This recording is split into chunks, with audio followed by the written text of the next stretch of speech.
समस्त को सप्रेम साईराम आसंतु शुणिबा आजिर प्रशांति अनुचिंता भगवान को ध्यान करबा निमंते सर्वोत्कृष्ट स्थान एवं समय कौन आमर प्रेममय भगवान आज आमको दयापूर्ण भाव अति सुंदर रूपे इहा को स्मरण कराई सर्वभूतात्मा भगवान को ऊपर निजर ध्यान केंद्रित करी रखिबा पाई समय एवं स्थानर कौनसी परिसीमा नाही।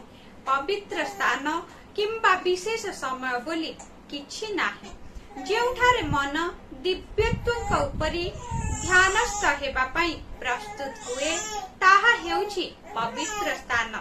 जेउ समय एहा ध्यानस्थ हुए ताहा हेउछि सर्वोत्कृष्ट समय। सेही समय ही भगवान को ध्यान करिबा आवश्यक।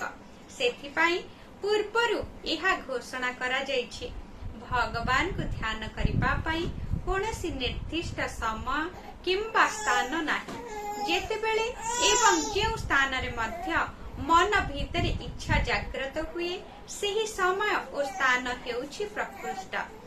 ना काल नियम यत्र ना देहस्य स्थलस्य च यत्रस्य रमन्ते चित्तं तत्र ध्यानेन केवलम्।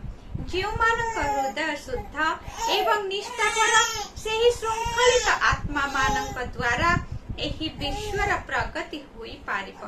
विश्वर मंगल निमंते समस्त एही मुहूर्तरु ही महान आत्मा मानक अवतरण पाई प्रार्थना करिबा सह सेमानक आशीर्वाद कामना करिबा एवं निजर दुर्दशा गुडी को भूली जीवा आवश्यक।